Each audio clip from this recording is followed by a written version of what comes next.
Lenovo laptops and this projection system have fought in the past, and apparently they're fighting today also, because I use this in all my presentations. Okay, my name is John O'Keefe, as Mike said, CTO of Instantiations, and I'm here to tell you what's been going on with VA Smalltalk. So, recent events, as probably a lot of you know, and maybe not all, we used to be a Smalltalk and Java company. 18 months ago, more or less, we sold all the Java part to Google. And we're now a pure Smalltalk company. And those of us who use Smalltalk are very happy about that, because we get Mike's full attention. Sometimes good, sometimes sad, but usually good. And we'll talk about that, John. yeah, okay. So we're being very successful. Our market continues to grow as it has in the past, year to year. So much so that we're able to grow our engineering staff, both in terms of dedicated permanent engineers and contractors who we use to kind of give us extended capability. In addition, we've engaged in some university outreach. I worked with the Hasso-Plattner Institute at the University of Potsdam on a bachelor's project with 7 students. Our student volunteer here,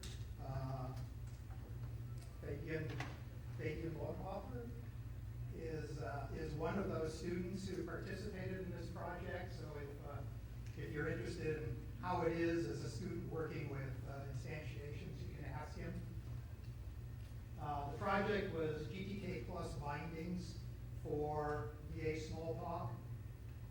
We feel the project was successful, although we didn't reach the point of having code ready to ship. And I'll talk about that in a little bit, because I'm actually going to show you the code that they developed. The other things we're doing, of course, we come to conferences all over the world, here in Europe and South America. We have converted our internal forum that used to run on a bulletin board into a Smalltalk Google group. So I encourage you to use that capability or that facility for community interaction. It's not an official support mechanism. We have an official support mechanism that that forum points to, but we do monitor it as much as we can, and we'll provide answers if we see that someone else in the community isn't. And finally, we have a new videos and podcast page where we are posting the videos from various conferences, links to conference video websites, and links to the podcasts that Jim Robertson is doing that are concerned with VA Smalltalk. Thank you, Jim. They're an excellent series of videos. If you haven't looked at them and you're interested in VA Smalltalk, I really encourage you to take a look. They're all very short,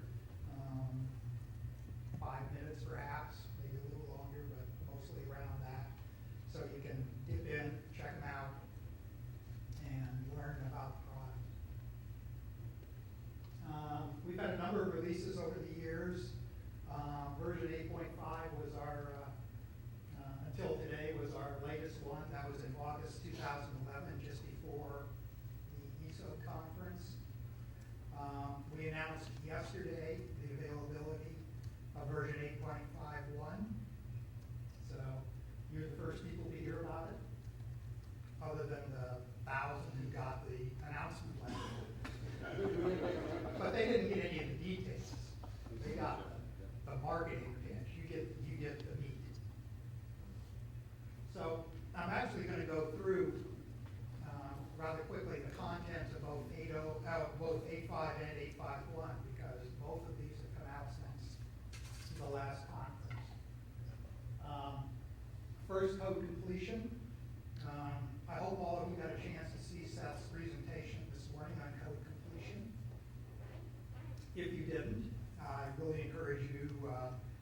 videos are available to watch that, because I'm just gonna touch on it here. As Seth said, we share slides. So this slide, module my picture of what code completion looks like rather than is within his presentation. Essentially, code completion tries to break the power of the computer to aid our memory as you're working in a text editor, be it a workspace, a browser, the debugger, or just a text window, to help your memory when you're trying to enter these long names of classes and methods that we encourage you to use because they're intention revealing, but it makes them hard to remember, just like extremely long passwords. As Seth said this morning, the capability consists of a general content assist framework that could be used in a number of locations. It's sort of generic content assist, followed by, built on top of that, our context-sensitive autocomplete. I'm not going to kind of go through all these items because Seth's already talked about them. But essentially, we believe after looking at the various IDE tools that we have one of the best autocomplete capabilities in the software industry at this point, thanks to Seth's work. For 851, the new capability is camel case matching. This, as Seth showed, ranges from very strict, where you must have the same number of humps in your matching string and the thing you're trying to match, to very lenient, where it'll match just about anything you type in. Character literal completion, pop-up list mini toolbar at the bottom that survives for the life of the pop-up. Drag and drop enabled suggestion, so you can drag out a suggestion and open a browser on it. And a whole number of additional configuration options. Seth showed a few of them, but there's many, many more. The second thing that we did in 851 for SUnit was to add a expected failure support. So this is something that SUnit and Pharaoh has had, I guess for some time. I don't know exactly when it was implemented there. But it is something that is used in C-side test cases to mark test cases that, for one reason or another, are expected to fail. So the idea is you can write test cases and mark them as being expected to fail, and they won't show up as failures in your SUnit run results. Rather, they'll show up as expected failures that failed or expected failures that passed, which really is a failure at that point, or at least an indication that perhaps you have implemented some code that was missing previously. So the test case class is extended with a method that returns an empty array. You can add to your particular test cases an override of that method that provides the selectors of the tests that are expected to fail. I hope that everyone had a chance to see Donald's logging framework. It was a very exciting presentation and demonstration. We saw a number of strings output on the transcript. But I kind of joke about it, and Donald is used to me doing that. But we really do feel like it's an important addition to the product, so that we can kind of coalesce our logging support on one framework, and users have the option of coalescing their logging support onto that same framework, so that you can actually get coalesced output from the various logging interfaces. So right now we have a number of different logging frameworks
we have a preference setting framework. Just like our logging in the past, preferences are held in a number of ways in the product. Some of them are in our startup configuration INI file.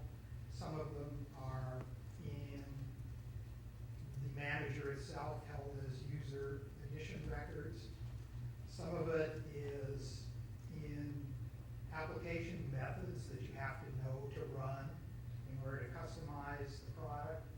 And some of them are just kind of hidden down in the code, and their location is identified sort of by word of mouth as one VA Smalltalk developer talks to another.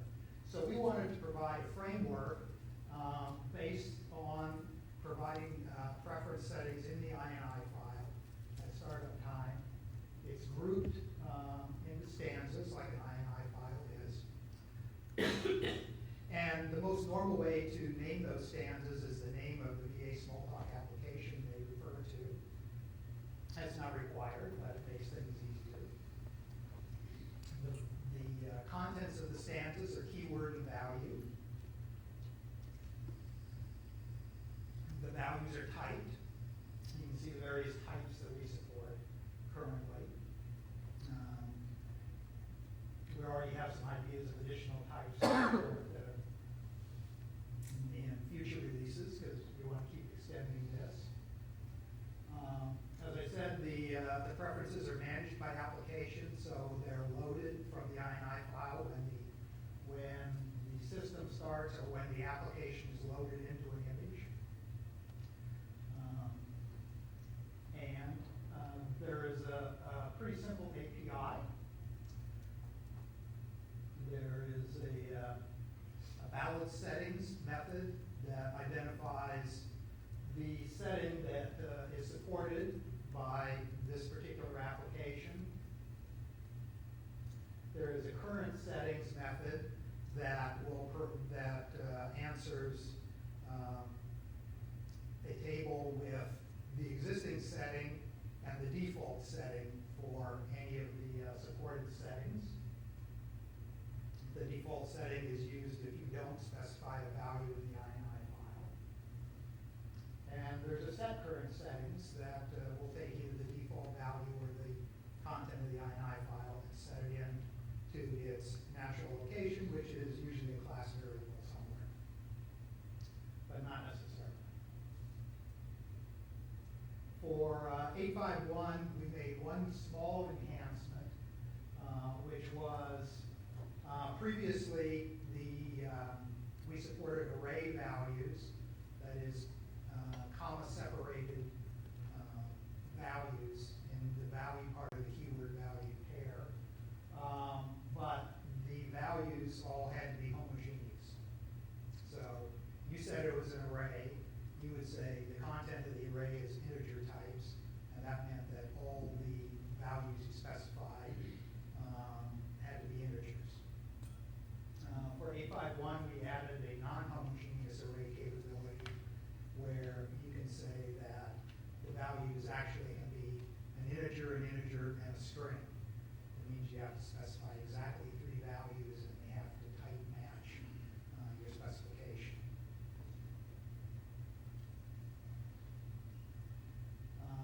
In 8.0, we added a deprecation exception.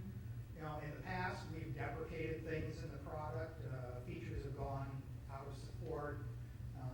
APIs have changed, and we didn't have a good way to let our users know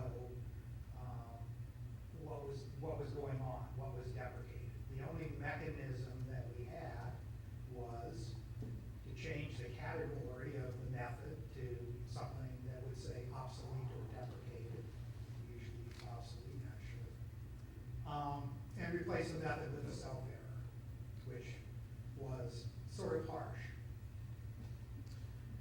for people who were using those methods in their code.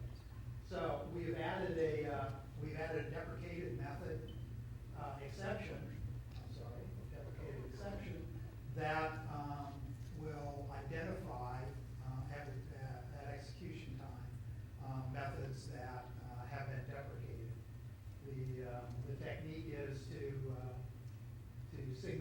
exception and return the new, an invocation of the replacement method if there is one.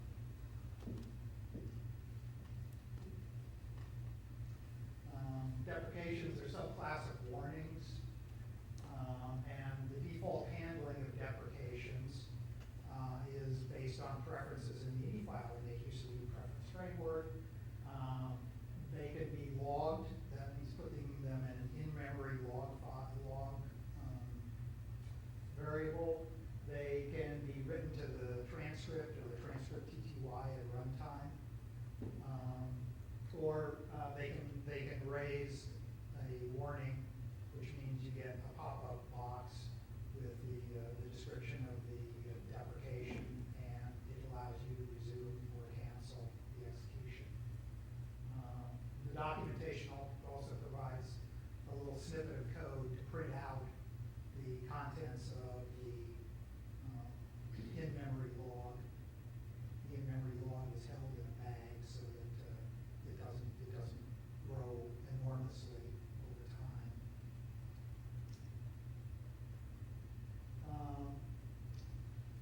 Something new we added in 8.5.1 to assist in our multi-platform support is the ability to hold logical to physical mappings of external files in the INI file. So the way our system works, if you have a foreign function interface, known as a platform function in VA Smalltalk, it typically identifies the name of a library, that is the name of the DLL or shared object, and an entry point, the function name, and the parameters. But interestingly enough, these DLLs or shared objects have different names depending on what platform you're running on. Even different Unix platforms may have different names for the shared objects.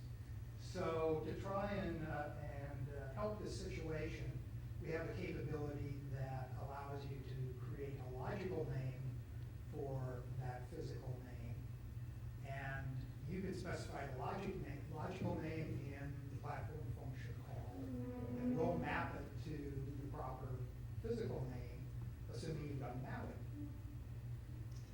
So that used to happen in code, which meant that we had a lot of code that was testing which platform are we running on.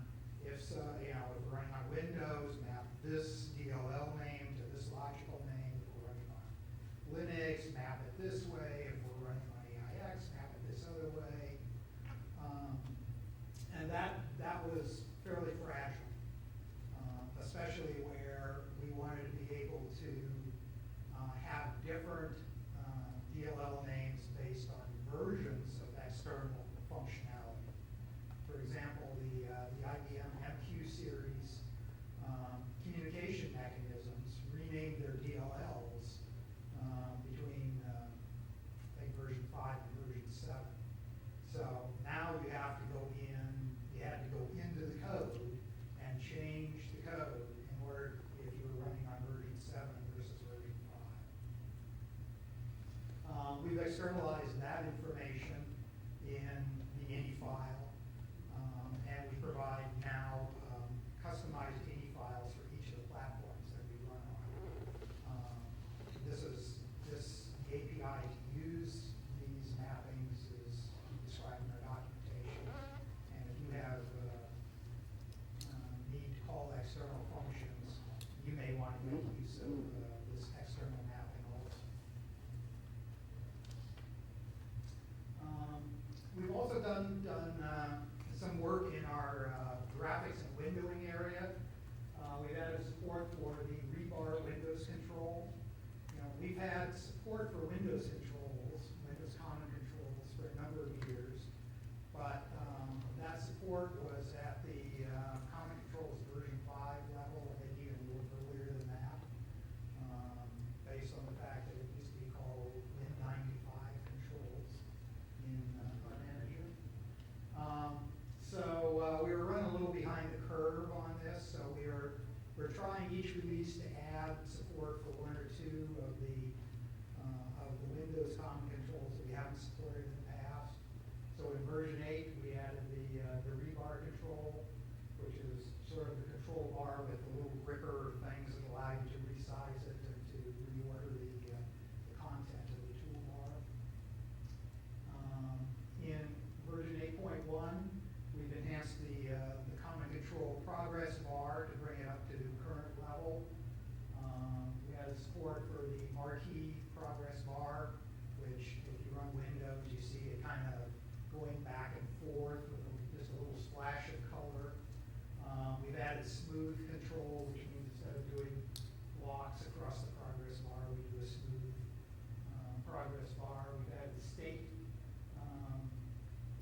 which supports the red and yellow states of progress bar for errors and pause. So we have, we are now, and we added orientation too, so progress bar can be vertical or horizontal. So we're now current on progress bars. We also added support for date and time controls. We have the date and time picker control, and we have the calendar control, both Windows common controls, which should help in applications where you need time.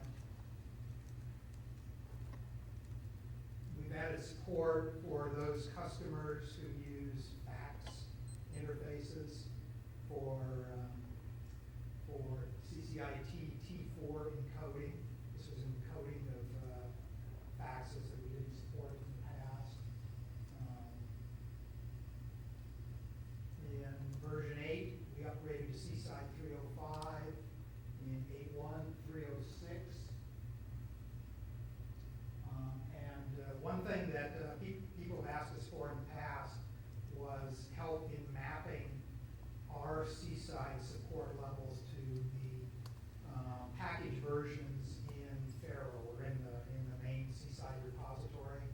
So in the configuration map descriptions, we list the exact package levels of each of the packages that we have ported. And we're going to talk about porting in just a little bit later. We've added support for HTTP chunk transfer encoding. There are issues with some applications where they want to establish a connection, an HTTP connection, and normally you have to say how much data you're going to transfer when you establish the connection. Chunk transfer encoding allows you to open a connection without saying how much you're going to transfer the data in chunks, and then at the end say you're done. So this helps with transferring large amounts of data between the web browser and the server. And in 8.5.1, we've done some work on SST lightweight marshaling. We had some performance problems there that we improved so that we can optimize more objects doing lightweight marshaling as opposed to heavyweight marshaling. We made a minor upgrade to Glorp. We went up 0.004 in the version number we support. But the good news is we have now an ongoing development stream working on Glorp. So you'll see that in the futures. And we validated on 3 new platforms for 8.5.1. Fedora Core, OpenSUSE, and Ubuntu 11. OpenSUSE is particularly important for European customers. It's very popular there. So we were several levels back on our testing on OpenSUSE. We didn't find any issues with running on these platforms, but in order to claim support, we have to run our full regression test, and that is time consuming. So that is the new content. In addition to that, between the 2 releases, over 120 bugs and minor enhancements that were too small to make the slides and into the product. So we're pretty excited about the new stuff that we've built, especially code completion. Now, okay, this is all in the past. 8.5.1 was yesterday. So it's history now, and we're moving on. So looking to the future, our development release schedule is not particularly locked in concrete, but on the other hand, we try to align it with major conferences. So in the spring, we try and do a release just before Smalltalk Solutions, now STIC, so that we can talk about it here. And in the fall, we try and do one just before ESO, so we can talk about it there. So, we have a release queued up for somewhere around third quarter of 2012.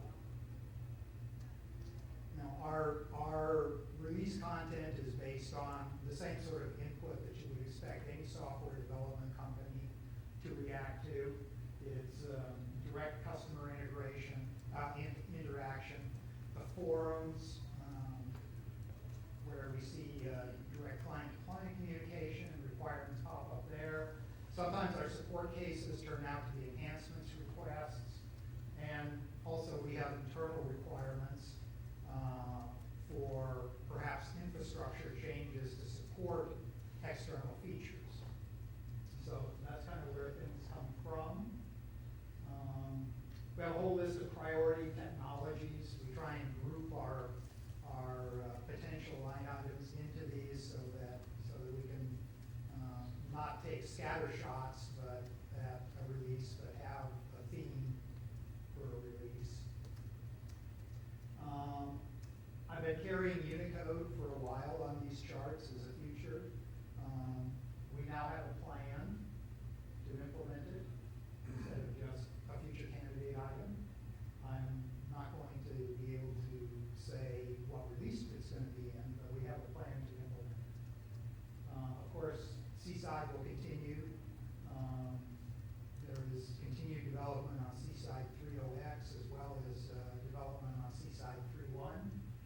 And we will continue to participate in Seaside and port as appropriate.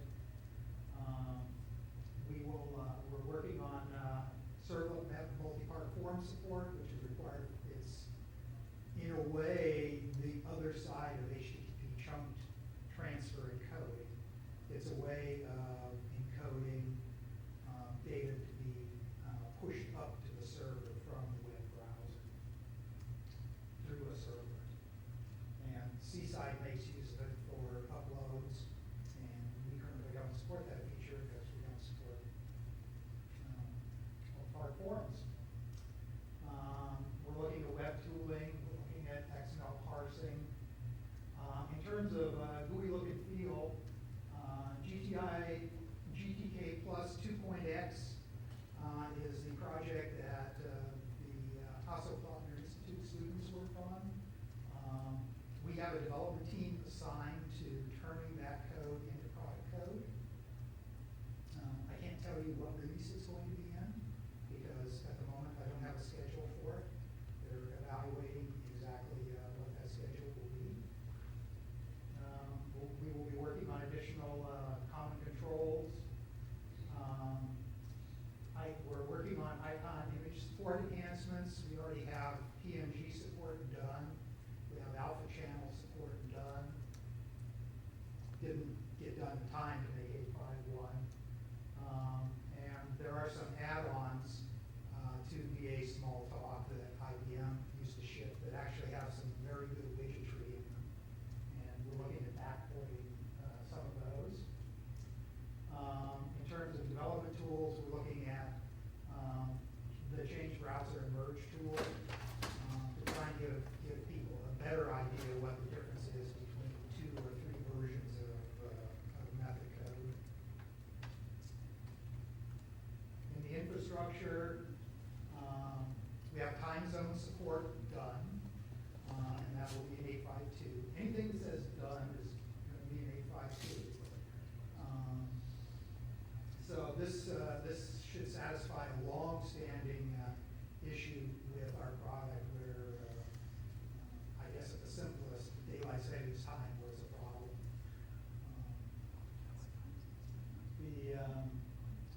We're looking at settings dialog to sit on top of the preference setting framework. We're looking at continuing to consolidate using that framework and consolidating our logging onto the logging framework. In terms of middleware, we have DB2 Glorp improvements coming.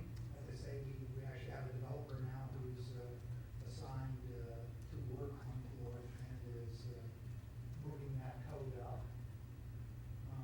We continue to look at security, wrapping OpenSSL. Right now we have a subset of OpenSSL wrapped. In terms of performance and scalability, we are looking at that 64-bit Smalltalk VM. We have a study underway.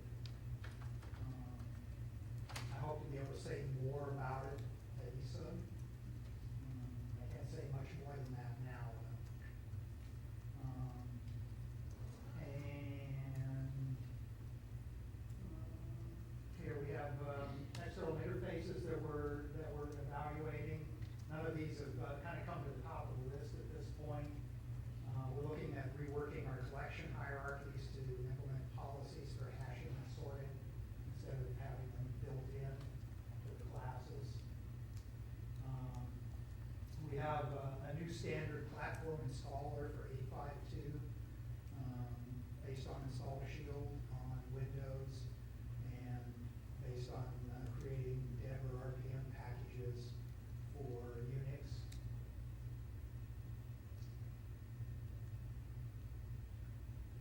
So, how do you get our code? You can download an evaluation copy.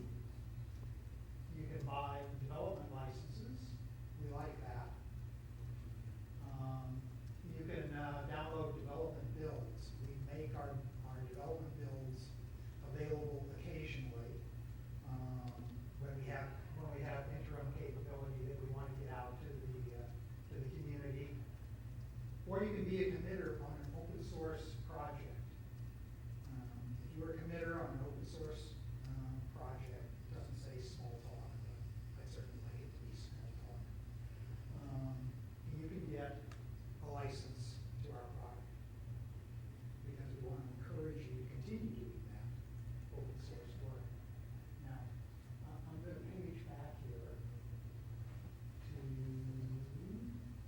here because I skipped something when I was talking to this slide. You can't see as well from where I am as you can, which is all the way at the bottom, the Monticello importer. We have finished work on a Monticello importer that will take MCZ files and import them into VA Smalltalk. And I'm going to do one of the lightning talks on Monticello importer. We're planning on putting it into 852. We may put it out earlier in some other way. We may put it on Vast Goodies. So hard, after you see it, you can give me some feedback on whether you'd like to see it on Vast Goodies. Okay, I'm done. And so I ask, are there any questions? Bob? Windows 8. Windows 8. So I'm guessing that when you say Windows 8, you're asking about the Metro style interface and whatever else comes with it. No plan at the moment. Doesn't mean there won't be a plan, but currently we don't have a plan to do that. Other questions? You mentioned the service improvements. You say you're moving from C code to Smalltalk code. Could you say a few words about that? We have a number of services written in VA Smalltalk. Okay. And just wondering what that means to us. Okay, so if you use our Windows Services capability, you know that we have a separate startup exe for those Windows services that sets up the infrastructure to control the service. And then it starts the image, and the image has some API to call back into that exe to stop the service or to inquire on various things. That's a bit inconvenient for Smalltalk programmers because it means there's sort of fixed function in terms of starting and stopping the service. You essentially don't have access to anything that we didn't provide in the exe. So we're going to move that startup infrastructure into the image as a Windows service application so that you have full control over starting, querying, stopping the service in Smalltalk. We'll continue to ship the existing code for those who don't convert, but our sort of direction going forward is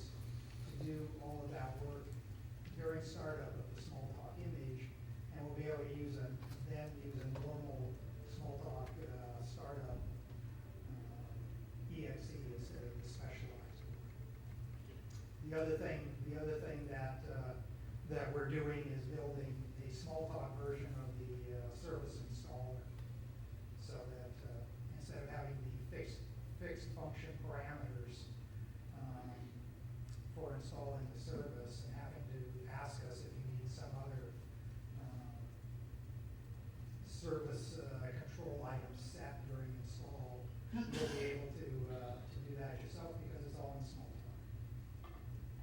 So we'll provide the basic function, it can be extended to do whatever you want. Yes, sir. Yeah, I noticed you had a bullet there on change browser. I noticed you had a bullet there on enhancements to the change browser. Yeah. I wonder if you could give us a little more heads up on that. So, the current changes browser does string compare the method source in order to find changes, which means it's sensitive not just to